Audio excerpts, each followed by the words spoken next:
बिस्मिल्लाहिर्रहमानिर्रहीम। अस्सलाम वालेकुम स्टूडेंट्स, आज हम पढ़ते हैं इंट्रोडक्शन टू द इनॉटमी। इनॉटमी के बारे में हम पढ़ते हैं कि इनॉटमी क्या है। तो इसमें हम क्या क्या पढ़ते हैं, इसमें हम ये पढ़ते हैं कि व्हाट इज़ इनॉटमी, इनॉटमी क्या है, ब्रांचेज ऑफ इनॉटमी, इनॉटमी की जो ब्रांचेज है इसके बारे में हम पढ़ते हैं। जो इनाटॉमिकल टर्मिनोलॉजी है हम वो पढ़ते हैं। जो इनाटॉमिकल प्लान्स है हम वो पढ़ते हैं इसमें। और पोजीशन ऑफ द बॉडी हम इसमें डिस्कस करते हैं। हम कोशिश करते हैं कि इसको 2 लेक्चर में डिवाइड करें। तो फर्स्ट हम इनाटमी, याद रखें इनाटमी बहुत ज़्यादा इंपॉर्टेंट सब्जेक्ट है, क्योंकि जब इनाटमी के बारे में आप जानें तो आपको फिजियोलॉजी, आपको पैथोलॉजी, आपको फार्माकोलॉजी बहुत आसान होंगी। तो आज हम इसकी सारों को डिफिनीशन फर्स्ट करते हैं। इनॉटमी की अगर हम डिफ़ाइन करें तो anatomy is the branch of biological science in which we study the structure of human body.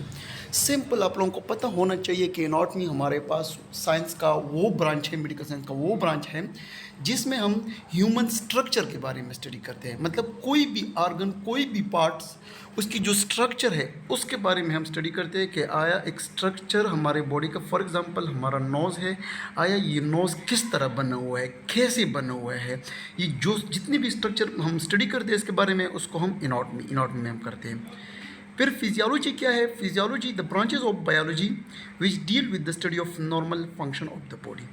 तो इसमें हम क्या स्टडी करते हैं? इसमें हम स्टडी करते हैं कि फंक्शन ऑफ द बॉडी, जो नॉर्मल फंक्शन है बॉडी का, मतलब फॉर एग्जांपल मैंने आपको नोज़ का स्ट्रक्चर एनाटॉमी में पढ़ा, तो अब अगर हम इसकी नोज़ की फंक्शन हम पढ़ते हैं कि नोज़ के अंदर क्या है, फॉर एग्जांपल हेयर मौजूद है, हेयर के अंदर क्या काम कर रहा है, हेयर क्या काम कर रहा है, नोज़ खुद क्या क्या काम कर रहा है हमारे बॉडी में, तो इसकी जितनी भी नॉर्मल फंक्शन है वो फिर हम फिजियोलॉजी में पढ़ते हैं। अब अगर इसमें पैथोलॉजी आते हैं तो पैथोलॉजी हम अगर कोई भी डिजीज़ के बारे में हम स्टडी करते हैं, तो कोई भी बीमारी के बारे में हम स्टडी करते हैं तो हम पैथोलॉजी में स्टडी करते हैं, ठीक है। लास्ट में फार्माकोलॉजी है। तो अगर कोई बीमारी कभी हमने स्टडी किया कि बीमारी इस वजह से हुआ है, कैसा हुआ है, वो तो हमने पैथोलॉजी में स्टडी किया है। अब उसको कुछ इलाज करने के लिए कुछ मेडिसिन, कुछ ड्रग भी चाहिए है ना, तो वो फिर फार्माकोलॉजी में हम पढ़ते हैं स्टूडेंट्स। इसके बाद हम पढ़ते हैं इसकी ब्रांचेस। तो ब्रांचेस भी इसकी डिवाइड है, ग्रॉस एनाटॉमी है, एक माइक्रोस्कोपिक एनाटॉमी है, एक डेवलपमेंटल एनाटॉमी है, और कुछ स्पेशल ब्रांचेस भी इसकी है। तो फर्स्ट हम ग्रॉस एनाटॉमी के बारे में थोड़ा स्टडी करते हैं। पहले तो आप लोगों को ये पता होना चाहिए कि ग्रॉस एनाटॉमी कौन सी एनाटॉमी है। ग्रॉस एनाटॉमी दोस्तों वो एनाटॉमी है, स्टूडेंट्स, वो एनाटॉमी है जिसमें वो हम जो स्ट्रक्चर जो हम थ्रू नेक्ड आई के ज़रिए, तो मतलब हमारा जो अपनी आंखें है उसके ज़रिए हम जो स्टडी कर सकते हैं उसको हम ग्रॉस एनाटॉमी कहते हैं। फॉर एग्जांपल यहाँ पे है regional anatomy. All the structure is one part of the body such is abdomen और लीग। फॉर एग्जांपल हम एक एरिया के, एक रीजन की स्टडी करते हैं। फॉर एग्जांपल हमारे पास एब्डोमेन रीजन, हम अगर इसके बारे में स्टडी करते हैं कि इस एब्डोमेन रीजन में क्या है, क्या क्या मौजूद है, तो इसके बारे में अगर हम स्टडी करते हैं इसको हम रीजनल एनाटॉमी कहते हैं। इसी तरह अगर हम सिस्टमिक के बारे में हम स्टडी करते हैं, gross anatomy of the body study by system. Different system है हमारे बॉडी में, अगर एक एक सिस्टम को हम स्टडी करते हैं कि डाइजेस्टिव सिस्टम है, कि डाइजेस्टिव सिस्टम में क्या क्या है, कौन कौन से ऑर्गन इसमें मौजूद है। इसी तरह अगर हम रेस्पिरेटरी सिस्टम के बारे में स्टडी करते हैं, ठीक है। Surface anatomy study of the internal structure is there related to the overlying skin. इसका मतलब ये है कि हमारे बॉडी का अंदर जितनी भी ऑर्गन है, आया उसकी स्किन के साथ क्या रिलेशन है, कैसा है, इसके जो रिलेशन है, रिलेटेड स्ट्रक्चर है, वो पढ़ते हैं सरफेस एनाटॉमी में। फिर कुछ और भी टर्मिनोलॉजी है like myology the study of muscular system. अगर हम कोई मसल के बारे में स्टडी करते हैं तो उसको हम मायोलॉजी कहते हैं। न्यूरोलॉजी किसे कहते हैं कि अगर हम नर्वस सिस्टम के बारे में स्टडी करते हैं तो उसको हम क्या कहते हैं, फिर न्यूरोलॉजी कहते हैं। इसी तरह अगर हम बोन के बारे में स्टडी करते हैं, स्केलेटल सिस्टम के बारे में स्टडी करते हैं तो उसको हम क्या कहते हैं, ऑस्टियोलॉजी। ये तो होता आपका ग्रॉस एनाटॉमी। अब है microscopic anatomy. Microscopic anatomy students किसे कहते हैं? माइक्रो नाम से मतलब छोटा।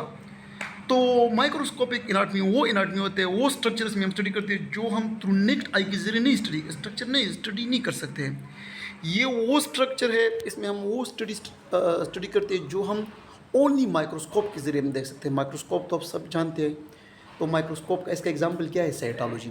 अब साइटोलॉजी किसे कहते हैं? The study of cells. अब सेल्स तो हम वैसे नहीं देख सकते हैं ना, हम तो थ्रू माइक्रोस्कोप देखते हैं, ठीक है। इसी तरह histology the study of tissue भी आप जानते हो, ठीक है। तो अगर हम टिश्यू के बारे में स्टडी करते हैं वो भी माइक्रोस्कोपिक एनाटॉमी में आता है। अब ये कहता है डेवलपमेंटल एनाटॉमी। अब डेवलपमेंटल एनाटॉमी किसे कहते हैं? Embryology the study of development change of the body before birth. For example normally हम कहते हैं ना कि हमारा जो प्रेगनेंसी टाइम है वो 9 मंथ होते हैं। अब इसमें जो फर्स्ट मंथ से लेकर जो स्टार्ट होते हैं, जो आराम से जो प्रोसीजर होते हैं, बच्चा बन जाता है, फिर आराम से वो उसकी मंथ बढ़ जाते हैं। तो बिफोर द बर्थ मतलब अब बच्चा पैदा नहीं हुआ है, इससे पहले अगर हम किसी बच्चे का स्टडी करते हैं कि इतना मंथ का हुआ है, ठीक है इतना है, तो उसके बारे में उसको हम कहते हैं एम्ब्रियोलॉजी। ये था आपकी ब्रांचेस। अब हम पढ़ते हैं कुछ एनाटॉमिकल, कुछ जो इम्पोर्टेंट टर्मिनोलॉजी है, जो वैसे तो बहुत ज़्यादा टर्मिनोलॉजी है, लेकिन हम वो टर्मिनोलॉजी पढ़ते हैं कि जो मोस्ट कॉमनली इस्तेमाल होते हैं। एक है मीडियल का मतलब है near to the midline of the body. अगर आप अपनी बॉडी को बिल्कुल मिड पे डिवाइड करें, मिड लाइन पे डिवाइड करें, बिल्कुल मिड लाइन मतलब बिल्कुल जो दरमियान वाला लाइन है, तो उसकी जो करीब है, कोई भी आर्गन कोई भी जगह उसको करीब है, उसको हम कहते हैं मीडियल। लेटरल क्या है? लेटरल उसकी अपोजिट है, away from the midline of the body. अगर कोई भी आर्गन कोई भी हो अगर हमारे मिड लाइन से दूर है ना, तो उसको हम क्या कहते हैं? लेटरल कहते हैं। एक है इंटीरियर टुवर्ड द फ्रंट। अगर हम आगे के एरिया का स्टडी करते हैं, फ्रंट एरिया के बारे में हम इंटीरियर कहते हैं। अगर पोस्टीरियर क्या मतलब है? टुवर्ड द बैक, वो एरिया जो आपकी बैक साइड पे नज़दीक है उसको हम कहते हैं posterior. Superior toward the head, मतलब अगर आपकी हेड को कोई जगह नज़दीक है और कोई आर्गन नज़दीक है, तो उसके बारे में अगर हम स्टडी करते हैं कि उसको हम सुपीरियर कहते हैं। इन्फीरियर टुवर्ड द फीट या टुवर्ड द डाउन, कोई नीची एरिया अगर हम स्टडी करते हैं तो उसको हम इन्फीरियर कहते हैं। डीप क्या कहते हैं? Away from the skin. एक होती है सुपरफिशियल, एक होती है डीप। डीप अगर हम अपनी स्किन को ऊपर देखें, इसी जो डीप मतलब जो गहरा सैंपल, उसको हम डीप कहते हैं। सुपरफिशियली जो सतह, जो ऊपर सतह का जो जगह है, उसको हम क्या कहते हैं? सुपरफिशियल कहते हैं। ठीक है दोस्तों। अब है वेंट्रल है toward the front. Ventral same like a anterior. इसी तरह डोर्सल है, डोर्सल का मतलब है टुवर्ड द बैक सरफेस। मतलब कुछ जगह पे, कुछ आर्गन पे वेंट्रल डोर्सल इस्तेमाल होते हैं, कुछ जगह पे, कुछ आर्गन पे इंटीरियर पोस्टीरियर इस्तेमाल होते हैं। ये देखो, ये उसका स्ट्रक्चर है। अब अगर हम इसको थोड़ा वो पढ़ें, अच्छा अब है एनाटॉमिकल प्लेन है। एनाटॉमिकल प्लेन किसे कहते हैं? एनाटॉमिकल प्लेन ट्रांसफर प्लेन है, इसको हम हॉरिजॉन्टल प्लेन भी कहते हैं। Divide the body into the superior, मतलब जब आपका बॉडी डिवाइड होते हैं superior upper and inferior lower segment पे। नीचे मैंने आप लोग नीचे पिक्चर पे भी साथ में पिक्चर में भी देख सकते हो, जो ट्रांसफर प्लेन है आपकी बॉडी किया करते हैं, डिवाइड करते हैं सुपीरियर एंड इन्फीरियर पे। सुपीरियर और इन्फीरियर पहले हम डिस्कस कर चुके हैं। इसी तरह जो सेजिटल है या मीडियल प्लेन है, अब ये क्या है? आपको बॉडी को डिवाइड करते हैं लेफ्ट एंड राइट पे। मतलब आपकी जो मिड लाइन है उसको एक लेफ्ट साइड पे भी डिवाइड करते हैं, राइट साइड पे भी डिवाइड करते हैं, इक्वली डिवाइड करते हैं, तो उसको हम सेजिटल या मीडियल प्लेन कहते हैं। अब इसके बाद है कोरोनल को हम फ्रंटल प्लेन भी कहते हैं। ये आपको क्या करते हैं? आपकी बॉडी को डिवाइड करते हैं फ्रंटल एंड बॉडी को डिवाइड करते हैं इंटीरियर एंड पोस्टीरियर, मतलब फ्रंट एंड बैक साइड पे जो आपको बॉडी को डिवाइड करते हैं, तो उसको हम क्या कहते हैं? Transfer plane. तो ये देखो, ये भी मैंने क्लियर आप लोगों को हो गया है कि जो बीच में है वो हॉरिजॉन्टल, इसको हम ट्रांसफर प्लेन भी कहते हैं। जो दूसरा जो ये पिंक कलर की है सेजिटल है, और प्लस इसको हम मिडिल प्लेन भी कहते हैं। इसी तरह फ्रंटल प्लेन या कोरोनल प्लेन भी इसको हम कहते हैं।